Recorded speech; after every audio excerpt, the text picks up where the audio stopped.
여러분 안녕하십니까. 3월 23일 화요일 새벽이 되었습니다. 김은석입니다. 안철수 오세훈 단일화가 시작됐습니다. LH 사건이 터지고 여론이 민주당에 등을 돌리자 이 민주당 대표에서 물러나 은퇴 노인으로 돌아갔던 이해찬이 느닷없이 다시 나타났습니다. 그는 이번 보궐선거를 두고 아주 어려울 줄 알고 나왔는데 요새 돌아가는 것을 보니 거의 이긴 것 같다고 말했습니다. 그 말이 신문에 대수특필됐죠. 그 말을 들으니 제구력이 형편없는 구원투수 같습니다. 그는 LH 땅 투기 사건을 언급하면서 이렇게 말했습니다.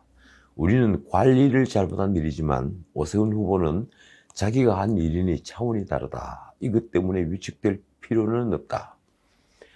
오세훈 후보가 서울시장 시절에 이 내곡동 땅 보상을 받은 것이 특혜라는 의혹을 부각시킨 말입니다. 그런데 그것보다 LH 사건이 관리 잘못이고 이것 때문에 위축될 필요가 없다는 말이 정말 놀랍습니다. 3기 신도시는 문 정부가 급조한 공공주도형 주택 공급 시나리오입니다. 비밀이어야 할 그 공적 정보를 털어진 자들이 이 농지를 매입하고 땅을 쪼개고 농사를 짓는다며 보상을 노리고 묘목을 심었습니다. 이 땅을 사고 쪼갠 자들 중에는 민주당 사람은 있어도 아직 야당 사람은 없습니다.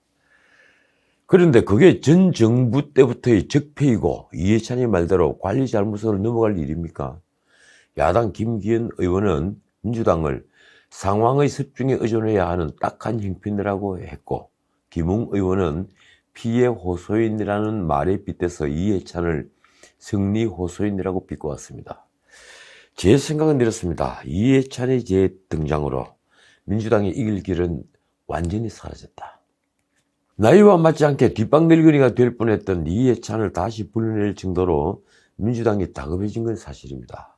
모든 여론조사에서 야당 단일 후보가 민주당 박영선 후보보다 10% 이상 우위를 보이고 있습니다. 오세훈이든 안철수든 야당 필승이라는 겁니다. 민주당은 야당 후보 단일화를 야합이라고 공격했습니다. 민주당 대변인의 말이 이렇습니다. 양보하는 듯 야욕을 드러낸 예견된 정치쇼이자 정치적 야합에 불과하다. 사실 야합은 부부가 아닌 남녀가 들판에서 관계를 가졌다는 말뜻을 가진 아주 재속한 표현입니다. 좋지 못한 목적으로 어울릴 때 쓰는 표현이죠. 그렇습니다. 이념과 정책이 완전히 다른 두 진영의 후보가 단일화를 한다면 그건 야합이라고 해야 합니다. 과거 DJP는 내각제라는 목표 말고는 이념이 완전히 다른 김대중과 김종필, 박태준이 뭉친 것이었습니다. 더 놀라운 건 노무현, 정몽준 두 후보의 단일화입니다. 동질성이 거의 없는 두 후보가 단일화를 한 민주당의 역사는 어떻게 하고 안철수, 오세훈이 단일화를 야합이라고 하는 겁니까? 당장 박영선 후보도 조정문, 김진애와 단일화 쇼를 벌였습니다. 비록 흥행은 되지 않았지만 말입니다. 이러니 제 눈에 대들보를 보지 못한다는 말을 듣는 것입니다. 내로남불도 이런 내로남불이 없습니다. 어떻든 다급해진 이낙연 선대위원장은 당 조직 총동원령을 내렸습니다. 서울시장 보궐선거에 지면 거의 미래도 없기 때문입니다. 그는 20일 페이스북에 이렇게 썼습니다. 긴박하다. 우리는 부지런하고 겸손하며 간절해야 한다. 긴박, 겸손, 간절 다 들어갔습니다. 전화로든 문자로든 가까운 분들부터 호소드리자. 권력이 평소에 겸손하고 간절했으면 얼마나 좋을까요? 전국의 민주당 시도당은 연고자 센터를 통해 서울, 부산 보궐선거 투표권이 있는 지역 연고자를 개별 접촉해서 지지를 호소하는 지인 찾기를 현재 진행 중이라고 합니다. 그러고 보니 그동안 민주당이 의지하던 문 대통령에 대한 지지도가 폭락하고 있습니다. 리얼미터가 15일에서 19일 사이 전국 2,510명을 대상으로 조사한 결과가 어제 발표됐죠. 문 대통령의 지지는 그 앞주보다 3.6%포인트가 내린 34.1%였습니다. 취임 이후 최저입니다. 반면에 부정평가는 4.8%포인트가 올라 62.2%로 문정부 들어 최고치를 기록했습니다. 긍정 부정평가 격차도 28.1%포인트로 부정평가가 긍정평가보다 거의 2배 수준입니다. 이번 조사에서 특기할 사항은 문 대통령 핵심 지지 지역인 광주 전라에서 5.8%포인트가 내렸다는 사실입니다. 연령별로는 5.8%포인트가 하락한 30대와 5.7%포인트가 하락한 50대의 하락이 컸습니다. 40대만 빼고 전 연령대에서 지지도가 추락하고 있습니다. 정당 지지율은 국민의힘이 3.1%포인트가 오른 35.5%, 그리고 민주당이 2.0%포인트가 떨어진 28.1%입니다. 민주당은 역시 문정부 출범 이후 가장 낮은 지지율을 보였습니다. 이런 지지율 폭락은 LH 땅 투기 사건이 직접적인 원인이 되었지만 그 근본적인 원인은 정권이 부도덕함과 뻔뻔함입니다. 권력이 후안무치한 것도 그 도를 넘어선 것입니다. 오죽 다급했으면 박영선 후보가 노골적인 금권 선거를 하겠다고 나섰겠습니까? 그녀는 19일 서울 시민 모두에게 1인당 10만원씩 재난지원금을 주겠다고 했습니다. 조선일보는 나라가 막 나간다는 제목의 사설을 실었습니다.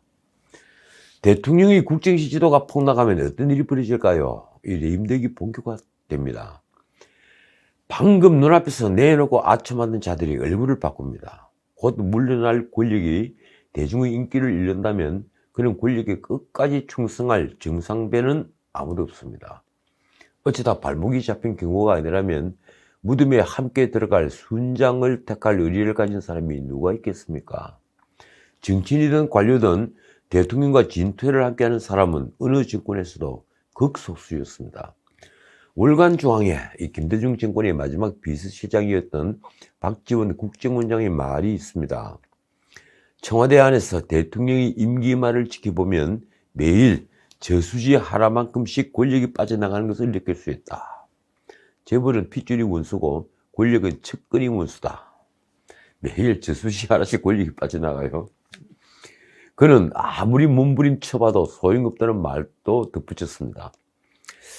그렇습니다. 어제까지 최측근으로 불리던 자들부터 등을 돌립니다. 청와대에 파견 가려 난리를 쳤던 관료일수록 먼저 청와대에서 빠져나가려고 발버둥을 칩니다.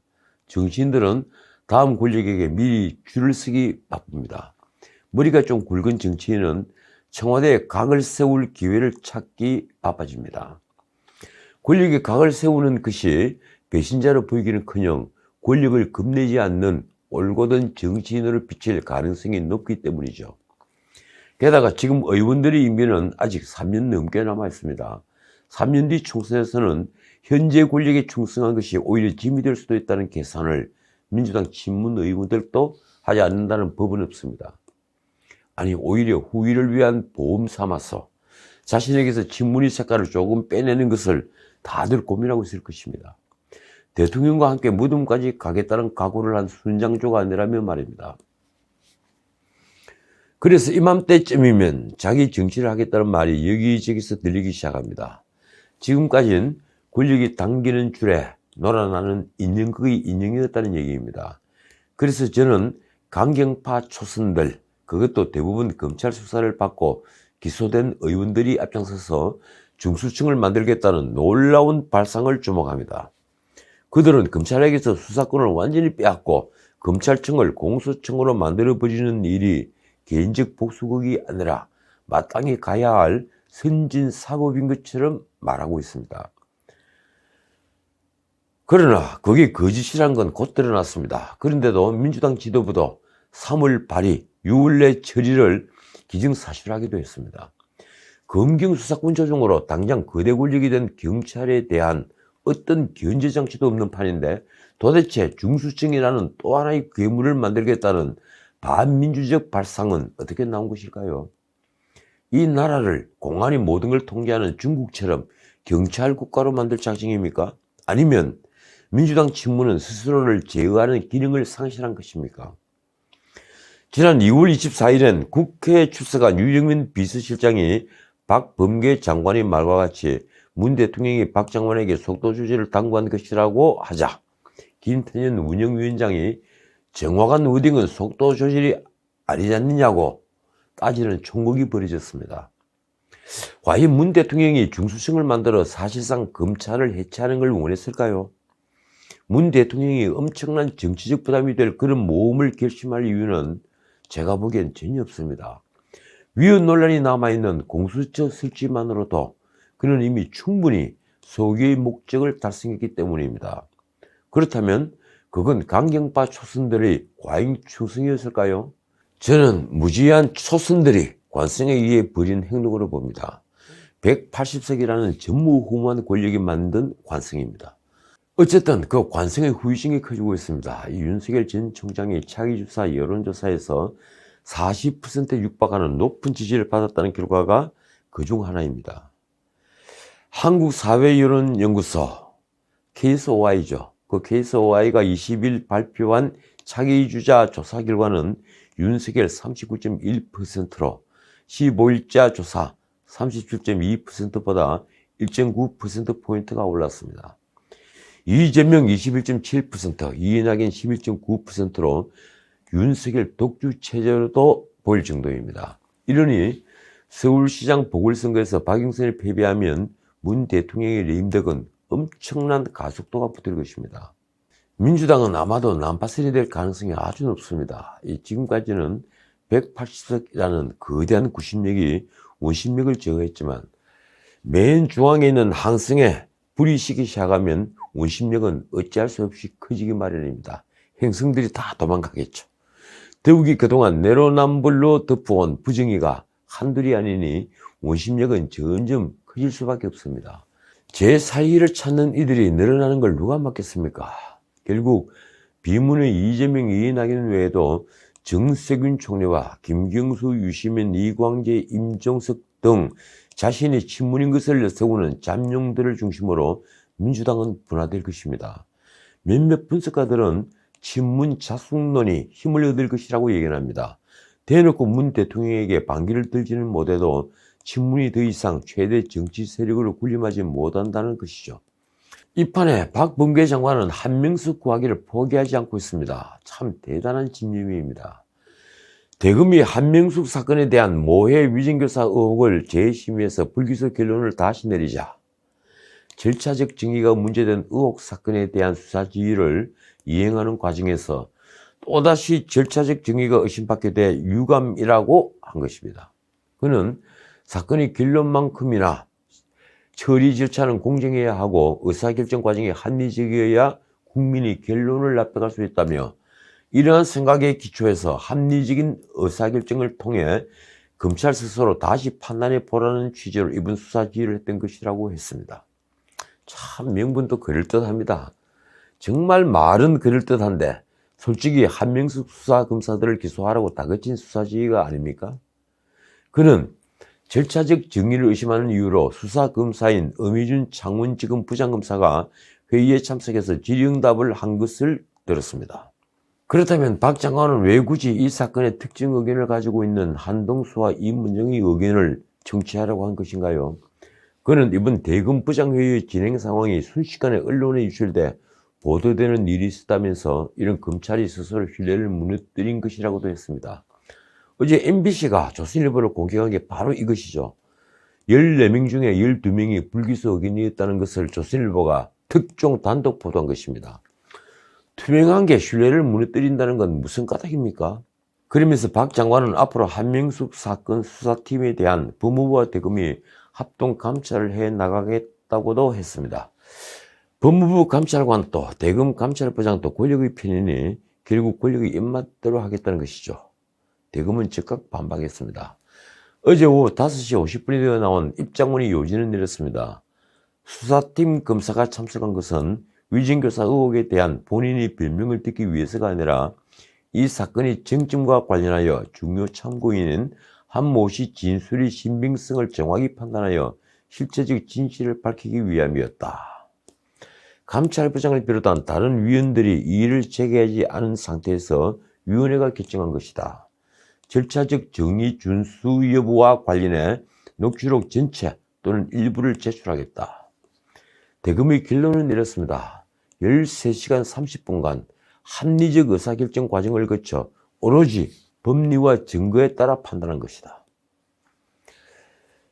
사흘 전에 대검이 모해위증 교사에 대해 다시 불기소 결정을 하자 박 장관 퇴진론이 나왔습니다. 그의 정치적 위상은 엄청난 손상을 입었습니다. 그가 헌정사상 5번째로 수사지휘권을 발동한 자체가 사실 난센스였습니다. 그 수사지휘를 한명숙 구하기가 아니라고 하는 강변이 대중에게 얼마나 먹히겠습니까?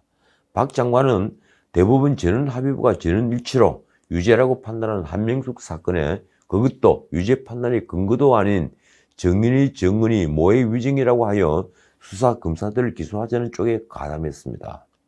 말하자면 한명숙 유죄 판결에 작은 흠집을 내겠다는 데 가담을 한 것입니다. 제가 가담했다고 하는 건 그가 한동숙 감찰부장과 임은영 검사의 의견을 청취하라고 한 때문입니다. 검찰이 이미 무혐의로 결정한 사건을 다시 판단하라는 것을 넘어 기소 의견인 두 사람의 의견을 청취하라고 한 건 누가 보더라도 너무 이상한 수사지휘입니다. 박 장관의 수사지휘권 행사는 사실상 무혐의 결정을 번복하라는 지시로서 그 자체로 직권남용이라는 게 제 의견입니다. 그는 수사지휘권을 행사하면서 지난 18일 최상위 수북이 쌓인 모해위증 수사기록 서류를 검토하고 있는 자신의 사진을 페이스북에 올렸습니다. 그 수사기록이 무려 6,000쪽이라고 합니다. 박 장관은 그 수사기록을 왜 이런가요? 그 사진은 누가 보더라도 수사검사를 기소하라는 권력의 압박용이었습니다. 그런데 검찰의 눈을 바뀌지 않았습니다. 전체 14명 중에서 불기소 10명, 기소 2명, 기권 2명으로 추미애 라인으로 불리는 친정권 검사장들도 기소 의견에서 이탈한 것입니다. 이러니 당장 사퇴하라는 말이 여기저기서 쏟아졌습니다. 어쨌든 박 장관은 끝까지 한명숙 구하기에 나설 모양입니다. 분명한 것은 그럴수록 권력이 한명숙을 더 깊은 수렁으로 밀어넣고 있다는 사실입니다. 2번 죽이는 거죠. 권력이 몰락하는 징후로 권력의 사유화를 들 수 있습니다. 권력의 사유화는 개인이나 특정 집단을 위해 권력을 행사하는 경우입니다. 지금 한명숙 구하기는 그런 뜻에서 권력의 사유화에 지나지 않습니다. 자, 오늘은 여기까지입니다. 이 미국 국무부가 3월 안에 공식 발표할 2020년 국가별 연례인권 보고서의 한국편에서 표현의 자유 제약을 중요한 인권 문제로 언급했습니다. 이번 인권 보고서에는 그 개요에서 표현의 자유 제약의 사례로 대북 전단 금지를 들었습니다. 또 조국에 대한 명예훼손 혐의로 법정 구속됐던 우종창 씨 사례를 들면서 언론인이 대통령 참모에 대한 명예훼손으로 징역형을 선고받은 데 대해 우려를 표명했다고 썼습니다. 국무부는 중요 인권 문제로 부패를 꼽으면서 조국과 그 가족이 부패 혐의로 수사받았고 횡령 배임 혐의로 기소된 윤미향과 박운순, 오구돈 두 시장 사례도 언급했습니다. 결국 권력의 체부가 국가의 체부가 됐습니다. 지금까지 전원책이었습니다.